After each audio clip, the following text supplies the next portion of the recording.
Pak Darmawan bahwa salah satu dari kata-kata kamu tuh bisa bahaya loh, secara hukum tuh bisa kena pasal, entah misalnya pencemaran nama baik lah atau apa dan sebagainya gitu. Sehingga buat saya yang terjadi adalah agak melembek nih. Jadi saya berharap bahwa institusi pun sebaiknya bisa bekerjasama dengan kami. Ya, kami bersiapkan bukti-buktinya.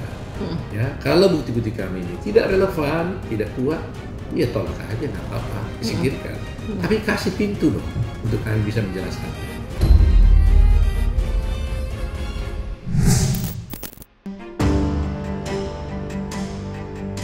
Perubahan sikap secara drastis yang ditunjukkan Edy Darmawan Salihin saat meminta maaf pada seterunya Otto Hasibuan memang mengejutkan. Mengingat sebelumnya ayah mendiang Mirna Salihin itu kerap tampil vokal dalam berbagai kesempatan. Meski begitu, ucapan maaf Edy tetap saja masih menuai banyak tanya. Lantaran permintaan maaf itu ia utarakan tidak lama setelah doa bersama tim kuasa hukum Jessica dengan ribuan para lawyer dari lintas organisasi digelar. Seperti diketahui, usai acara doa bersama untuk Jessica yang dihadiri ribuan lawyer itu, tim kuasa hukum Jessica melaporkan sejumlah oknum-oknum atas dugaan penyimpangan barang bukti dalam kasus kopi sianida 2016 silam. Selain itu, hal yang mengejutkan lainnya, hanya berselang hitungan hari, Profesor Edy resmi ditetapkan sebagai tersangka oleh KPK. Dan untuk menjawab rasa penasaran publik atas apa yang sedang terjadi pada Edy Darmawan, Kirdi Putra sebagai ahli dalam pakar ekspresi mencoba menjabarkan sisi psikolog dari ayah Mirna tersebut dalam sebuah video permintaan maafnya. Lantas, benarkah Edy Darmawan kini sedang mengalami tekanan dari oknum-oknum tertentu atas dugaan statement blunder yang selama ini ia ucapkan? Ya jelas banget kelihatan bedanya ya, ketika pertama kali dia Pak Darmawan masih berani gitu ngomong di depan publik, di depan media lebih tepatnya, bahwa hati-hati aja tuh segala macam gitu ya. Sepertinya mungkin ada entah pihak yang mungkin dekat dengan Pak Darmawan atau bahkan mungkin pihak Ottonya sendiri yang tanda petik mungkin memperingatkan Pak Darmawan bahwa salah satu dari kata-kata kamu tuh bisa bahaya loh, secara hukum tuh bisa kena pasal, entah misalnya pencemaran nama baik lah atau apa dan sebagainya gitu. Sehingga buat saya yang terjadi adalah agak melembek nih gitu ya, karena memang istilahnya ya bisa jadi memang masuk pasal itu gitu, daripada urusan lah ya udahlah, oke lah, ngalah aja lah. Dan buat saya itu cuma menunjukkan bahwa Pak Darmawan Salihin itu orangnya praktis gitu aja. Jadi ketika dia minta maaf, ada beberapa misalnya gerakan yang misalnya dia basahin bibir gitu ya, terus dia kemudian megang hand to face gesture segala macam, dan itu menurut saya ada gerakan yang nervous, dan buat saya egonya cukup terganggu dengan itu. Jadi permintaan maafnya coba perhatiin, saya minta maaf pada Pak Otto, itu ada 2 dari 3 syarat permintaan maaf yang tulus. Permintaan maaf yang tulus itu adalah 1, menyebutkan siapa yang minta maaf, dalam artian dia akan nyebutin dirinya, saya gitu ya. Kepada siapa? Kepada Pak Otto. Itu jelas. Tapi yang ketiga kan belum. Kenapa dia minta maafnya? Gitu ya. Apa alasan dia minta maaf? Misalnya apakah kata-kata ini yang disebutin, kata-kata itu yang disebutin, atau perilaku ini yang kan nggak disebutin secara gamblang. Artinya apa? Egonya masih nahan dia gitu, walaupun dia berusaha untuk menampilkan permohonan maaf. Bahwa kemudian disebutkan bahwa walaupun saya lebih tua daripada Pak Otto gitu, itu kan sebenarnya tanda petik bagian dari egonya dia keluar lagi sebetulnya. Ya, jadi ya buat saya kalau ditanya apakah itu permintaan maaf yang tulus, saya akan bilang ya hampir, tapi belum. Ya itu adalah damage control lah. Itu adalah bagian dari supaya masalahnya nggak berlanjut. Dia mau praktis aja.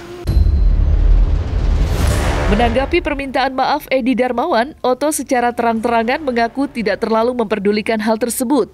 Terlebih dirinya tidak pernah mempersoalkan cibiran-cibiran yang dilontarkan Edy selama ini. Bahkan dengan besar hati, Otto mencoba mengajak ayah Mirna itu untuk duduk bersama untuk mengungkap apa yang sebenarnya terjadi dalam kasus kopi sianida yang dianggap penuh dengan kejanggalan-kejanggalan.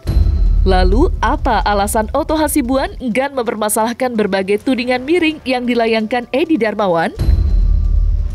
Cuma karena Pak Edi kan sebagai orang awam saya maklum. Ya, saya sebagai profesional ya tentu harus lebih maklum lah dari dia. Jadi itu sebabnya dia kata-katain apapun saya nggak pernah marah, saya nggak pernah ada dendam sama siapapun. Ya, apalagi Pak Salihin, saya nggak. Jadi Pak Salihin nggak usah minta maaf lah. Saya nggak pernah merasa sakit hati kok.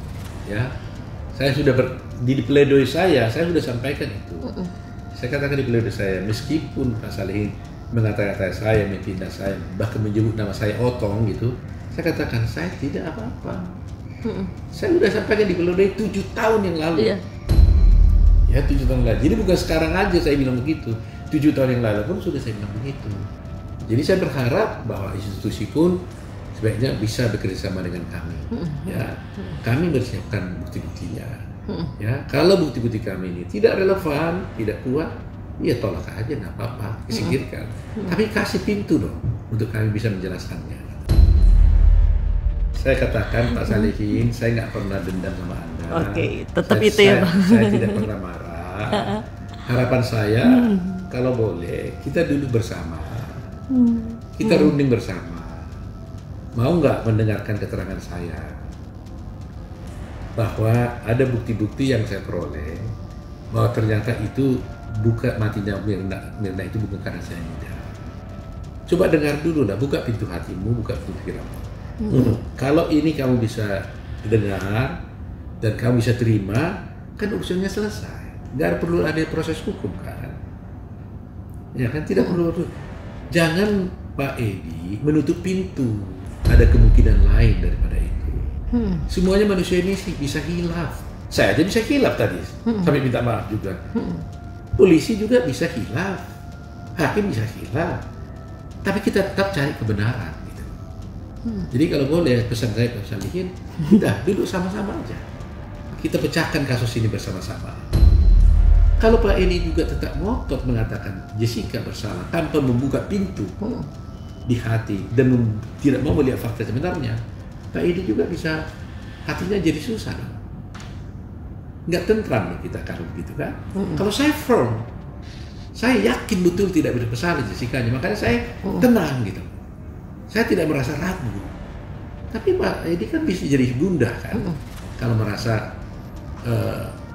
meyakini Jessica bersalah padahal tidak itu.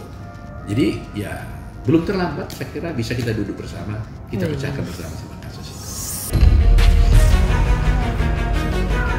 Sementara tim kuasa hukum Jessica yang kini bertambah kuat setelah bergabungnya ribuan lawyer dari berbagai daerah di Indonesia dalam waktu dekat berencana akan melaporkan sejumlah oknum yang dicurigai melakukan penyimpangan dalam kasus kopi sianida pada 2016 silam.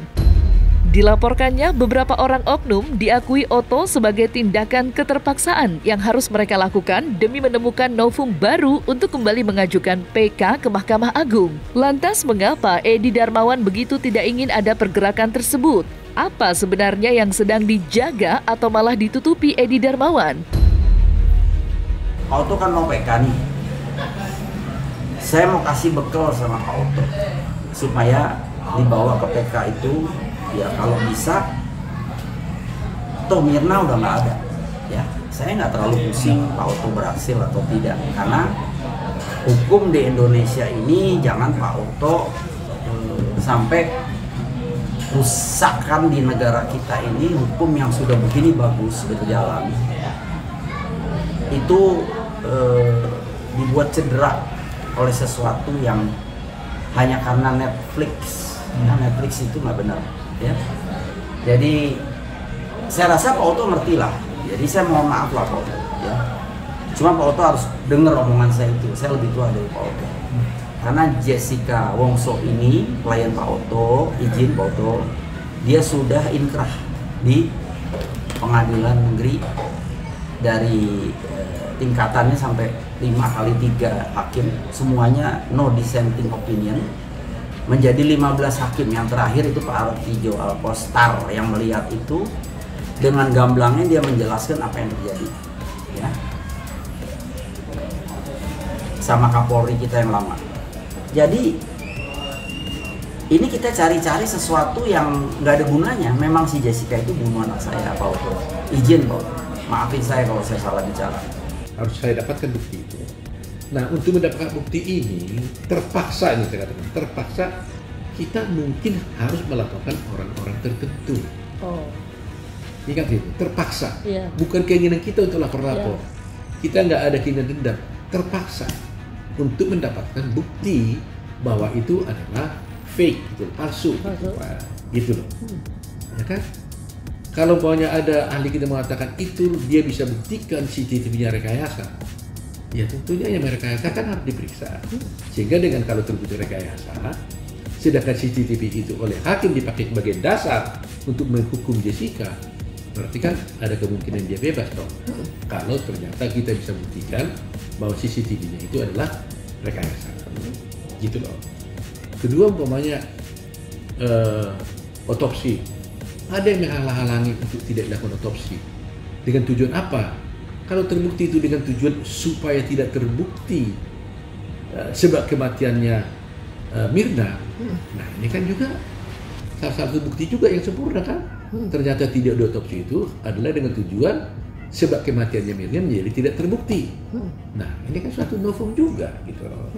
Jadi kalau kami pun melapor, ingat kami tidak berniat untuk bulat-bulat balas dendam. Kami sekedar terpaksa harus melakukan itu untuk mendapatkan bukti agar Jessica bisa diproses bebas. Itu. Jadi masyarakat perlu tahu ini. Jadi bukan dendam-dendaman, bukan perang-perangan, bukan sakit hati, bukan musuh-musuhan. Jadi supaya ngerti gitu. Sebetulnya kalau kita ya nggak usah orang pintar sekali kayak Pak Oto lah. Pak Oto kan memang udah lawyer pengalaman top. Ini orang biasa juga udah bisa baca bahwa itu Jessica. Tapi karena nggak tahu hasutan siapa, warga net ini juga bisa ikut-ikut jadi agak benar. Padahal itu kan udah 7 tahun yang lalu Pak Oto. Saya izin lah, jangan dikorek-korek lagi itu. Itu kan udah sampai inkrah. Ya. Pak Oto udah ngajuin PK 2 kali, 3 kali. Saya kasih tahu ya Pak Oto, hukum di Indonesia ternyata jalan. Yang saya bilang itu di Karnilias, ya, di luar dugaan saya. Yang saya bilang bisa sempurna tuh si Jessica. Ternyata nggak begitu jalannya. Ternyata ditunjukkanlah oleh Tuhan, ya, yang Maha Besar, bahwa Jessica pelaku. Dicoba aja. Ya. Kalau bisa, ya berarti sempurnalah si Jessica itu. Jadi ya apalagi Mirna juga udah nggak ada. Buat apa? Saya untungnya nggak ada. Kalau Mirna bisa bangun, ya udah berkelahi lah kita. Nggak bisa bangun. Makanya saya nggak pakai lawyer. Bukan nggak percaya lawyer, tapi saya pikir nih anak saya bela sendirilah coba gitu. Saya ngerti lah, saya kan di Jerman 7 tahun. Itu seranjang sama saya tuh satu roommate itu semuanya orang lawyer itu. Dari Utrecht. Ya, dari Amsterdam, semuanya pada datang itu jago-jago itu. Di Belanda itu kan hukumnya hebat.